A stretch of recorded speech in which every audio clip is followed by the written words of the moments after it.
about it.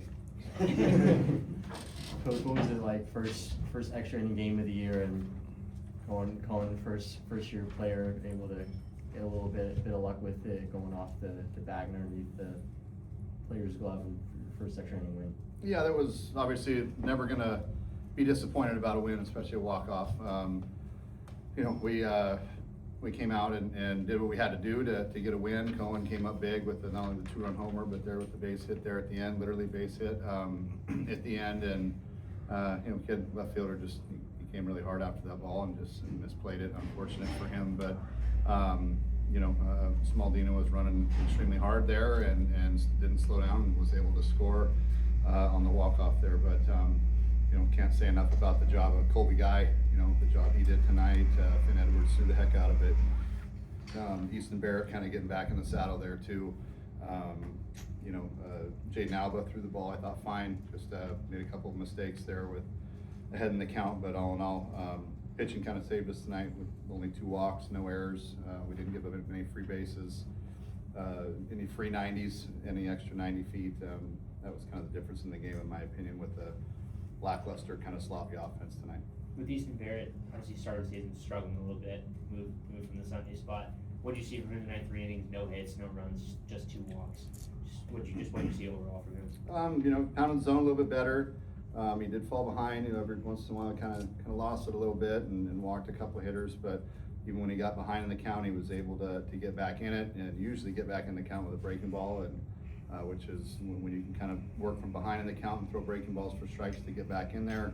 You know, that's a great way to get back in the count. So much better, a big step in the right direction from him tonight. How did you kind of approach the bullpen knowing you have a big weekend on the road coming up and the game going into extras? You know, we need to get some other guys to step up.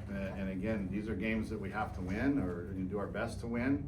You know, but it's got to be somebody other than Fitzy and Chafe every night. You know, we got to have.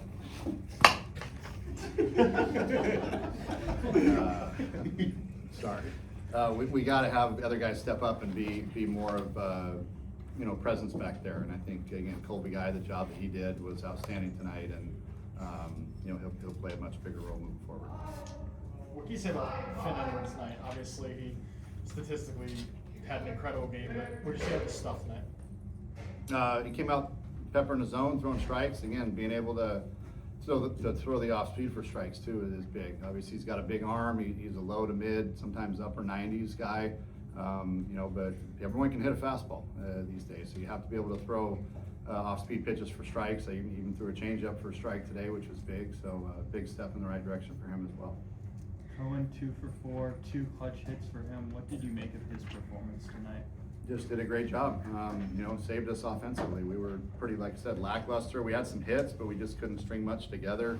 Couldn't get that big hit with 2 outs. You know, but he came up and popped a 2-run homer there to tie it, and obviously came up with a big hit at the end. So we needed somebody to step up. He did a good job tonight. You said a couple weeks ago, Dean Torgo wasn't necessarily locked in. He was hitting home runs, but he wasn't locked in.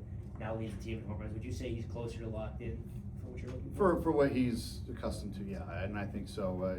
He had another homer tonight, but he lined out to first into a double play, and I thought he walked it off there in the 9th with that bullet to center, but they had him played perfectly in center field. So he's starting to, and even the ground ball out to short. I can't remember the last team that didn't shift him, where that's usually wide open for him. So maybe they knew something we didn't there, but they were playing him kind of perfectly all night defensively. So he had 4 really good at-bats tonight. After losing Josiah Cromley behind the dish last year as that 1A, 1B along with Briggs, how have you seen Nikolai kind of step into that role where there's multiple options behind the dish that you're comfortable putting out? We're going to need that, and we knew that going in. That's how it was going to be with he and Briggsy. They were going to get, both of them were going to get a lot of time early on, and you know, we'll play matchups if we have to, and you know, the guy that's swinging the bat and catching the best is going to get the lion's share of playing time. But you know, both those guys have done a great job. So you know, I get to kind of pick and choose who I think is the better matchup, not only behind the plate or who's pitching, but also from an offensive standpoint. Thank you. Sorry for the distractions, guys. It's Eddie's show today. You know, he thinks he's responsible for the walk-off today, so he can do whatever he wants. When he's obviously leadoff hitter, supposed to set the table, but when Landon's like hitting the way he is, and even like tonight, to get the game started, how much just extra, I guess, confidence and challenging for the pitchers does it make the rest of the lineup when he's hitting like that? Well, I think just kind of ultimately his presence up there at the top, and knowing he's up there, it has been great. The way he swings the bat and usually sets the game with a good tone. And for me, I'm just trying to get him as many at bats as possible. That's why he's in the leadoff spot. You know, some people have said, why don't you move him down to 3? Why? He's our best hitter. Why not have him face our best hitter as much as we possibly can? So, you know, and then with hopefully Contradas coming back here soon, at the top of that lineup starts getting awful dangerous again. So right now he does a great job up there in the leadoff spot. This game meant a lot to a lot of people here in the Valley in Phoenix rivalry, as shown by the attendance. What does it kind of mean to you to beat another Arizona team? You know, obviously it's big from a standpoint. You know, Grand Canyon always plays us tough. You know, they're always up to play us. They're always ready to play. You know, talking to Wally over there, he's like, hey man, how many games do you want to play this year? I want as many as we want. And they look forward to playing us and U of A, and you know, they're tough, man. They just they scrap, they play hard, they seem to execute phenomenal against us every time we play them. Just watching on video, it's like, man, they come to play against us. They execute at another level than they do on video. They do a phenomenal job. You know, tip my hat to Cody Camelli, a kid that was committed here that didn't work out, and went over to Grand Canyon and stuck it to us tonight. Threw 6-7 shutout innings against us and really threw the ball outstanding. So hats off to him. They just always seem to step up and find a way to play us extremely tough. But it is big for us to continue, you know, winning the in-state games. Obviously, it's nice to do. Piggyback off that too, how cool, I mean, obviously, they have a lot of local guys. You've talked a lot about obviously keeping those top local guys, getting them here. But just since these guys know each other and playing against each other like that, what was the vibe before the game? You know, I don't know if there was, you know, a vibe like us against, you know, our other in-state guys. Obviously, we know a lot of those guys and have recruited them in some way, shape, or form. And you know, one way or another, they appear, and our guys end up on our side. They end up over there, and so they do know each other. But at the end of the day, I cautioned our guys going into this game, they're going to come at us hard, guys. We got to be ready to play and match the intensity. And I don't think we did that early on, quite honestly. And then we fell behind, and then our guys started going, "Oh crap, we got to get going." Yeah, I told you this is not going to be a cakewalk. I'm telling you, these guys come to play us tough every time they do. So learning experience. It's a lot better to learn after a win than after a loss. But we were real in there for a while tonight. What can you say about your pitching staff the last 2 games? Hey, good to get over here. Enough socializing, sorry. About the pitching staff, given not to harp too much on the negative, but the offense has left runners on base, specifically the last 2 games, but still coming out winning close games. It's called a team at the end of the day. There's going to be days where our offense is swinging the heck out of it and we ain't pitching great, and there's going to be days where we're pitching the heck out of it and we aren't swinging great. So the bottom line is find a way to win. When things aren't going good, find a way to win, and that's what our guys did tonight. Was I ecstatic about our performance? Not at all. But at the end of the day, you can't chastise a win. I mean, that's especially a walk-off. You can't take the wind out of the sails. But some nights the pitching picks us up, and some nights the hitting picks us up. It's team baseball. With the bullpen game, I mean, you have a lot of moving parts at once. Maybe guys are more susceptible to, you know, that bad outing. You know, they'll only give up 3 runs. What does that say about the mentality of your guys in the bullpen? Hopefully you gotta be ready to go. We used 5 guys tonight, 5 guys tonight. You know, they all came ready to go, and there was a couple more guys that I was hoping to get in there tonight. You know, if the opportunity presented itself, but you know, again, the way Colby Guy was throwing it there, I'm like, man, I can't afford to take him out right now. He can get us to the finish line and or close. The way the ball was coming out of his hand and the swings that he was getting from those guys, I wanted to keep riding him out there. I didn't want to take the chance of bringing in another arm who maybe didn't have his best stuff tonight. When that guy has his good stuff, you got to keep riding him. So he did a phenomenal job on going, almost 3 innings there for us, and arguably that was the MVP of the game in my opinion. Can you talk more about what you've seen from Colby guy this year? I mean, the 9th inning, he throws 95 to strike him out, to give you guys a chance to win in the 9th. Can you just say what you've seen from him all season long? That's a guy that we haven't used enough, in my opinion, and that's my fault. That's on me. We go with our guys that have been here, that we know, that we're comfortable with, but these other guys, when their opportunities are there, they step up, and the way he did tonight, it's like, wow. I gotta start using that guy more. He's earned more valuable innings, and we're kind of looking to a bridge guy to that back end, and we might have just found it. So he's done a great job, or maybe even more. Shoot, the way he was throwing it tonight, he might be a guy that could finish some games too, I think. So, or maybe the front end, maybe he ends up being, because he's known for being a starter. So there's a lot of options when you're throwing the ball that way. Is there anything that stood out to your guys' plate approaches to you that wound up with a lot of hard hit balls just in the gloves of the outfielders, or was it just more of a luck thing? We're sitting here, or at least I'm sitting here, discouraged over 12 hits. Maybe I'm getting spoiled a little bit, and we had several other balls hit extremely well that were right at guys. So, offensive approach, I just was more, I thought the offensive approach was fine.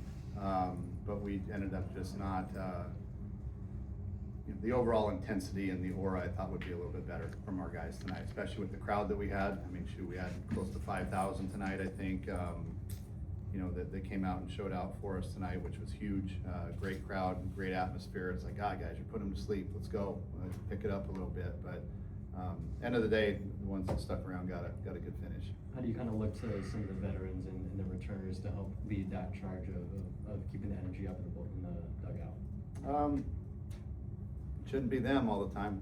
That if you're part of this team and wearing a uniform, you're responsible for coming with energy. So that's a non-negotiable, and that's something that we got to do a better job at. And again, we were prepped this week on coming off a big weekend against TCU.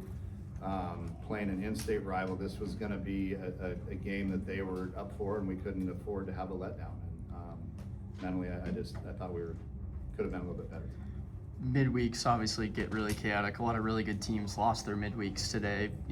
It's a test of your depth. Do you learn any more about your team in these midweeks than you would maybe a conference series? I think so. You find out the resiliency, the toughness. You see it every week. Top 10 teams get knocked off in a midweek game off a team that, like, man, I've never heard of them. Who are they? And they're winning a big game against a top team in the country. And so these midweek games are always challenging. They're always tough, and they're always important. So did we play phenomenal tonight? No, but we came away with a win against a team that always plays us tough. That's a lot more. It's a lot easier to sit in front of you guys and talk to you than it is if we came out short end of the stick. So. Again, much easier to learn after a win than a loss. As you look ahead to Kansas State, obviously one of the top offensive teams in the Big 12 so far, what are you looking for from your team on your first road test in the Big 12? No, we are a top offensive team, so this ought to be a fun one. We got to execute on the pitching side of things, and we got to come ready to bang with those guys. I mean, they put up some big numbers here the past few weeks and are well coached, and we're going to have our hands full going there. And we gotta figure out a way to win on the road, and that's going to be a different environment for us. We've never been there, or haven't been there, at least in my knowledge. I don't know if we've been there or not, but I know I have never been there. So this will be a good test for us. Again, they got some very good arms, and some guys that can really swing the bats that are tremendous bat speed guys that if you make a mistake, it's not coming back. So we're going to have to execute on the pitching side and be ready to swing it as well. Is there anything different in your approach to coaching a little bit when the weather in Manhattan, Kansas, probably a little bit different than Phoenix, Arizona in March? Well, I looked ahead, and the weather looks like it's supposed to be 75 or 80 on Friday. So went from 30 to, I think they knew we were coming to town. We have a hard time in that cold weather stuff. So, but one way or another, we're gonna always have to deal with elements, whether it's hot, cold, rain. We're gonna have to be able to play with elements and deal with it. Be above it. Those are one of those things you can't control. They got to play in the same elements we do. So go be above it and go play baseball. Coach, there's a few base running mistakes today. How do you plan to address those moving forward? Well, I think you look at it, were they aggressive or were they passive? They were aggressive. So I'm never gonna get upset with our guys for making aggressive mistakes. The only one that you know, if you wanna call it a mistake or not, was the ground ball that Rolly hit up the middle, kind of a tapper that was 2 outs. PJ was going on contact there. That's a play that we've worked on a lot. And I wasn't watching PJ run, I was more watching the play at first. But I don't know if he kind of downshifted a little bit coming around third instead of keeping the throttle down, going full speed. I think if he was going full speed, we would have been safe right there. I do. So that's something we'll look at, and if he was, I'll jump on the cross and say I was wrong. But if we're going full speed and expecting to score on that ground ball, knowing that play is going to be bang bang at first, I think everyone's sitting here going, man, what a great play that was. It's an aggressive style of play. So I'm not going to take away our aggressiveness. You know, we got doubled up on a line drive. That's the one I'm kind of disappointed at, that we got to go back on the line drive right there versus freeze. So, but things to clean up, always things that we got to sharpen up on and get better at, and that's our job.